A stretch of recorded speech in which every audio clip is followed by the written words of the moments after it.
श्रद्धेय श्री श्री रविशंकर जी, यहां उपस्थित अन्य सभी संतजन,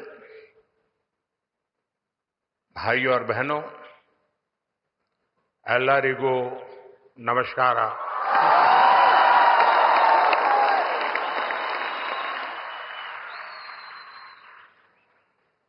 आज की ये सुबह एक अलग अनुभूति लेकर आई है। बच्चों के वैदिक मंत्रों से स्वागत, भगवान श्री गणेश के दर्शन, श्री श्री रविशंकर जी के 70 वर्ष और आर्ट ऑफ लिविंग के 45 वर्ष, ये ऐसे पल हैं जो हमेशा मेरी स्मृतियों में रहेंगे। इस अद्भुत समारोह में आमंत्रित करने के लिए मैं आप सभी का आभारी हूं।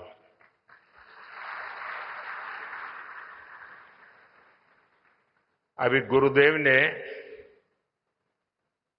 बहुत कुछ बताया।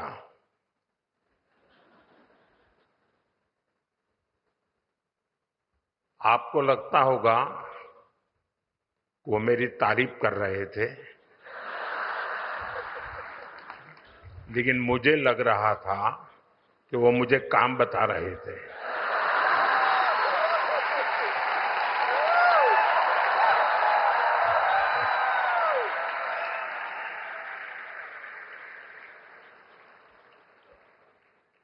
आपने सही कहा कि मेरा धन्यवाद नहीं हो सकता।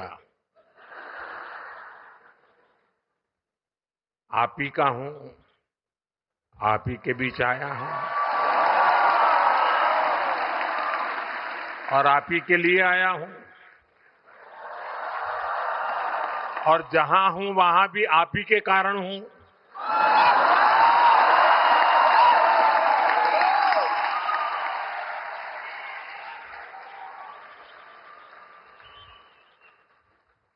आज गुरुदेव के 70 साल का एक कार्यक्रम है, लेकिन मैं चाहूंगा जब मैं घर का ही हूं तो सामने से कह देता हूं कि जब आपका शताब्दी समारोह होगा तब मैं भी फिर से एक बार आऊंगा।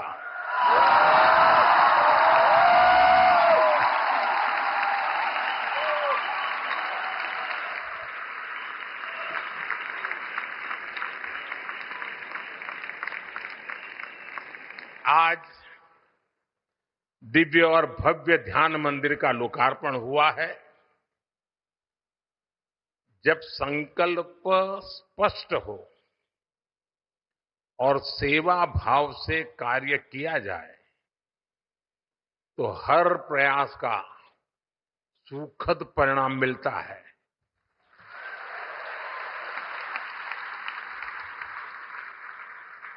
बाकी कुछ हो या न हो, हम सब लोटस की छत्र छाया में है।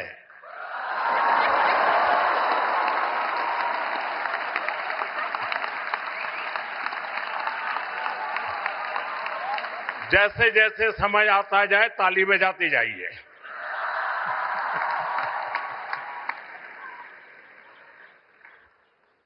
और गुरुदेव के आशीर्वाद है तो फिर लोटस की छत्र छाया ही देश को नई ऊंचाइयों पर ले जाएगी।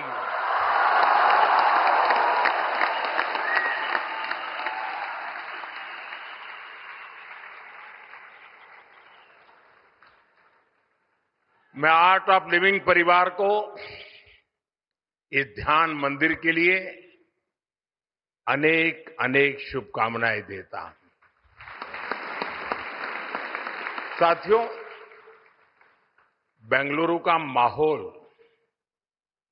यहां का वातावरण कुछ अलग ही होता है।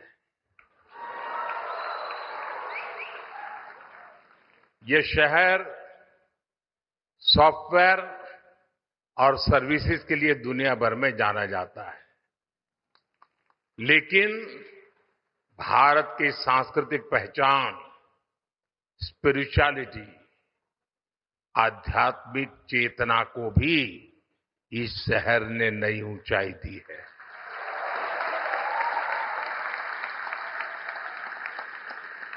योग, ध्यान, प्राणायाम भारत के संस्कारों का अभिन्न हिस्सा रहे हैं। और जैसा गुरु जी ने कहा, आज दुनिया भर के लोग भारत के इन आध्यात्मिक संस्कारों से प्रभावित हैं और इन्हीं पुरातन संस्कारों से भारत की भी अनेक संस्थाओं को प्रेरणा मिलती रही है। साथियों, इसी प्रेरणा से श्री श्री रविशंकर जी ने 45 वर्ष पहले आर्ट ऑफ लिविंग के रूप में एक बीज बोया था। आज वो एक विशाल वटवृक्ष के रूप में हमारे सामने है। इस वटवृक्ष की हजारों शाखाएं दुनिया भर में अनगिनत लोगों के जीवन को स्पर्श कर रही है। और मुझे विदेश में जहां जहां जाना पड़ता है सरकारी काम के लिए, तो कोई न कोई आप वाला मिल ही जाता है।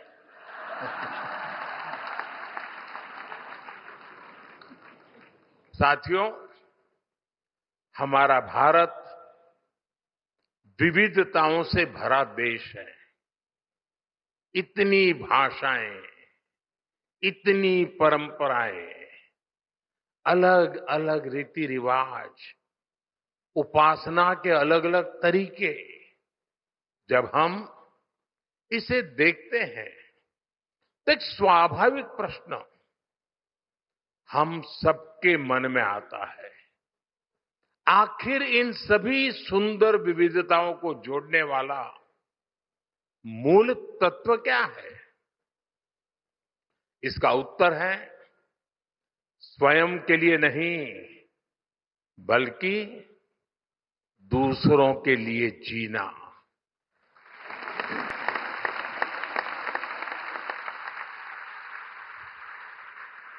हमारे यहां कहा गया है, अष्टादश पुराणेषु व्यासस्य वचनम द्वयम परोपकाराः पुण्याय पापाय परपीडनम। अर्थात दूसरों की सेवा करना पुण्य है और पीड़ा देना पाप है। सेवा परमो धर्म है। ये हमारे समाज का स्वाभाविक चरित्र है।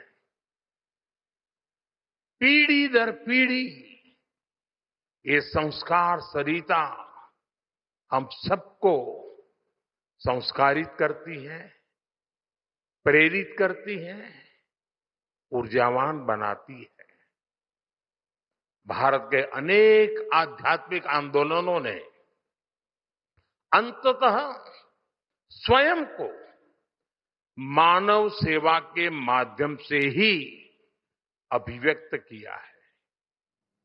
मुझे खुशी है कि आर्ट ऑफ लिविंग के हर प्रयास में सेवा की इसी भावना का प्रतिबिंब नजर आता है।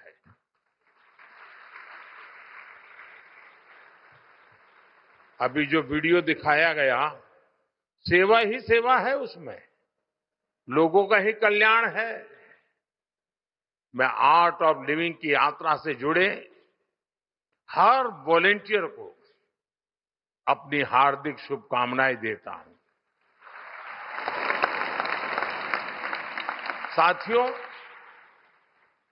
कोई भी अभियान तब सफल होता है जब उसके साथ समाज की शक्ति जुड़ जाती है। इसलिए ऐसे हर महत्वपूर्ण मिशन के लिए समाज की शक्ति को जागृत करना बहुत आवश्यक है। मेरा हमेशा से विश्वास रहा है कि समाज, राजनीति और सरकारों से भी अधिक शक्तिशाली होता है और कोई भी सरकार तभी सफल हो सकती है जब समाज स्वयं राष्ट्र निर्माण में सक्रिय भागीदारी निभाता है। अब जैसे हमारा स्वच्छ भारत अभियान है, ये सिर्फ सरकारी कार्यक्रम नहीं है, बल्कि ये लोगों के जीवन का स्वाभाविक हिस्सा बन चुका है। अब ये समाज की शक्ति से ही आगे बढ़ रहा है। साथियों, जब समाज सक्रिय हो जाता है, तब देश की सबसे बड़ी चुनौतियों का भी सामूहिक समाधान निकाला जा सकता है। ये देखना बहुत ही सुखद है कि आर्ट ऑफ लिविंग संस्था भी हमेशा से समाज की इस शक्ति को, चाहे वृक्षारोपण अभियान हो या रूरल स्मार्ट विलेज सेंटर्स हो, महिलाओं और जनजातीय समाज को सशक्त बनाने वाले कार्यक्रम हो या फिर कैदियों के मानसिक स्वास्थ्य को बेहतर बनाने वाला अभियान हो, ये सभी प्रयास देश और समाज की विकास यात्रा के उसमें महत्वपूर्ण योगदान देने वाले होते हैं। साथियों, मैं एक और बात के लिए यहां उपस्थित हर व्यक्ति की प्रशंसा करूंगा और वो है युवा शक्ति पर फोकस।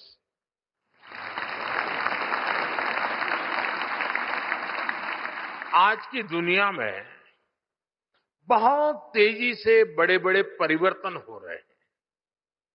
हर दिन साइंस नई संभावनाओं के द्वार खोल रही है। नए नए इनोवेशन पूरे की पूरी इकोनॉमी को बदल रहे हैं। भारत इस बदलाव में केवल भागीदारी नहीं कर रहा, वो कई क्षेत्रों में नेतृत्व भी कर रहा है।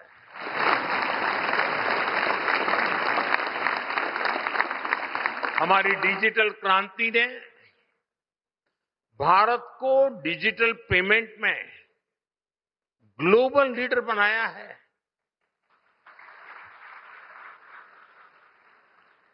आज इंफ्रास्ट्रक्चर भी अभूतपूर्व गति से आगे बढ़ रहा है और फ्यूचरिस्टिक विजन के साथ आगे बढ़ रहा है। स्टार्टअप में भारत बहुत तेजी से दुनिया का तीसरा सबसे बड़ा इकोसिस्टम बना है।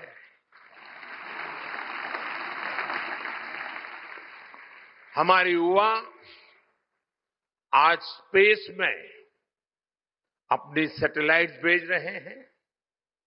देश की ऐसी सभी उपलब्धियों का सबसे बड़ा कारण है हमारे युवा है और आर्ट ऑफ लिविंग है।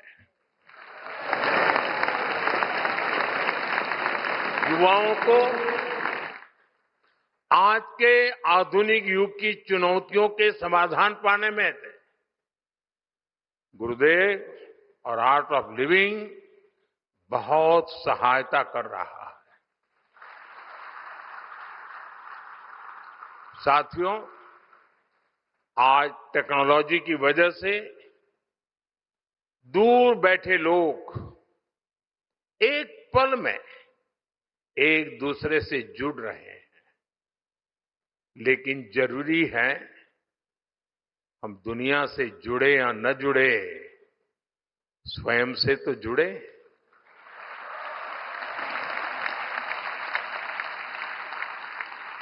और ये स्वयं से जुड़ने की क्षमता को चाहे बीजारोपण करना हो, उसको सिंचन करना हो या उसको सक्षम बनाना हो, ये महान परंपरा से संभव होता है। विकसित भारत का निर्माण ऐसे युवाओं से ही होगा जो युवा मानसिक रूप से शांत हो, जो सामाजिक रूप से जिम्मेदार हो और जो समाज के प्रति संवेदनशील हो। इसलिए स्पिरिचुअल वेलबींग, मेंटल हेल्थ, योग, मेडिटेशन, इस पर काम करने वाली आपकी ये महत्वपूर्ण गतिविधि और इस प्रकार से काम करने वाली अन्य संस्थाएं भी, इन सब की भूमिका बहुत बहुत अहम है। ऐसी संस्थाएं लोगों में जुड़ाव, अपनापन और सामूहिक जिम्मेदारी का भाव मजबूत करती है। साथ ही ऐसी संस्थाओं में लोगों को अपनी संस्कृति को जानने और समझने का अवसर भी मिलता है। मुझे विश्वास है कि आज जिस ध्यान मंदिर का उद्घाटन हुआ है, वो आने वाली अनेक पीढ़ियों को, हजारों लोगों के लिए शांति और उपचार का केंद्र बनेगा।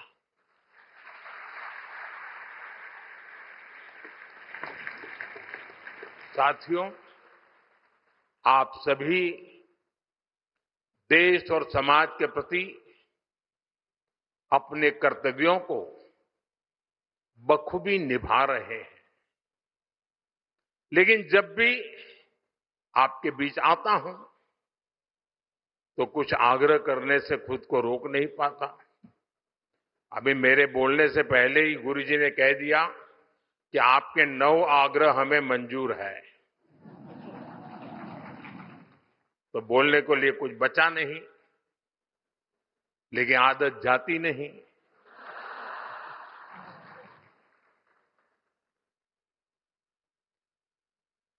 भारत के होलिस्टिक डेवलपमेंट के लिए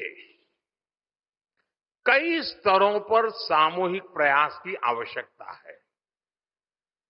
इनमें आर्ट ऑफ लिविंग जैसे संगठन महत्वपूर्ण भूमिका और ज्यादा शक्ति से इस परिवर्तन के प्रहरी बन सकते हैं।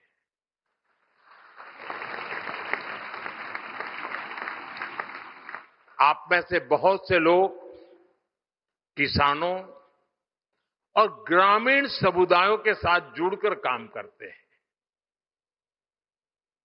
जैसा यहां फिल्म में भी बताया गया कि किसानों को नेचुरल फार्मिंग से जोड़ने की दिशा में और अधिक प्रयास करने की आवश्यकता है। आज बीमारी में भी इंसान नेचुरल हीलिंग के रास्ते खोज रहा है, तो हमारी धरती मां, उसे भी नेचुरल हीलिंग की जरूरत है।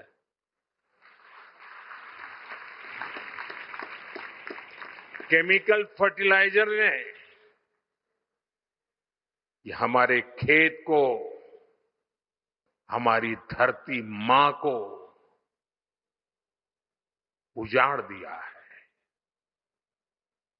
इस हमारी धरती मां को केमिकल से बचाना, ये भी आर्ट ऑफ लिविंग है। एक पेड़ मां के नाम अभियान को और व्यापक बनाने में आप बहुत ताकत दे सकते हैं, उसको और विस्तार कर सकते हैं, क्योंकि पर्यावरण की रक्षा ये भी आर्ट ऑफ लिविंग है। इकोलॉजी और इकोनॉमी हम अलग नहीं कर सकते। पर ड्रॉप मोर क्रॉप के माध्यम से किसानों को पानी का बेहतर उपयोग बताया जा रहा है। इसमें आपके सहयोग से और बेहतर परिणाम मिलेंगे, क्योंकि पानी की हर बूंद बचाना ये भी आर्ट ऑफ लिविंग तो है। कुछ ही हफ्ते में मानसून आने वाला है। ये सही समय है जब जल संरक्षण को लेकर के व्यापक जागरूकता फैलाई जाए। इसी तरह बिजली बचाना, सिंगल यूज प्लास्टिक से दूरी बनाना, स्थानीय उत्पादों को बढ़ावा देना, ये सभी आर्ट ऑफ लिविंग ही है।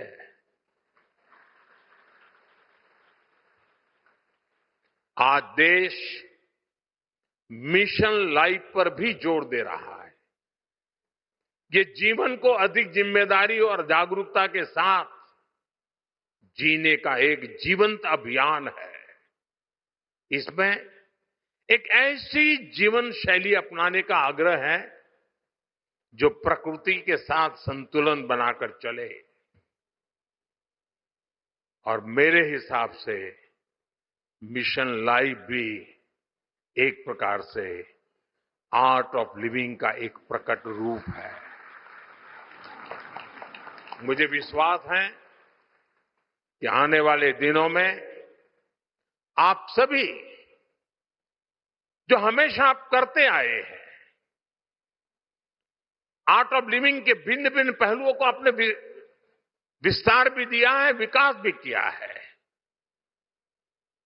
समाज के एक बड़े वर्ग को जोड़ने के लिए आप ज्यादा प्राथमिकता देंगे और गुरुजी की शताब्दी जब हम मनाएं तब इन सारे लक्ष्यों को हम पूरा करके रहें।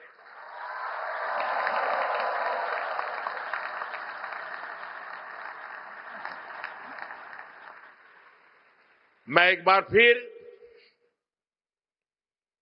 श्री श्री रविशंकर जी को, गुरुदेव को अनेक अनेक शुभकामनाएं देता हूं। मैं आर्ट ऑफ लिविंग परिवार के हर वॉलेंटियर का उनकी सेवा भावना और समर्पण के लिए हृदय से बहुत बहुत अभिनंदन करता हूं। फिर एक बार आप सब ने मुझे आपके बीच आने का अवसर दिया, इस पवित्र वातावरण में कुछ पल बिताने का मौका दिया, लोटस की छत्र छाया में सोचने का मौका दिया। इसके लिए मैं फिर से आप सबका हृदय से बहुत बहुत धन्यवाद करता हूं। जय गुरुदेव।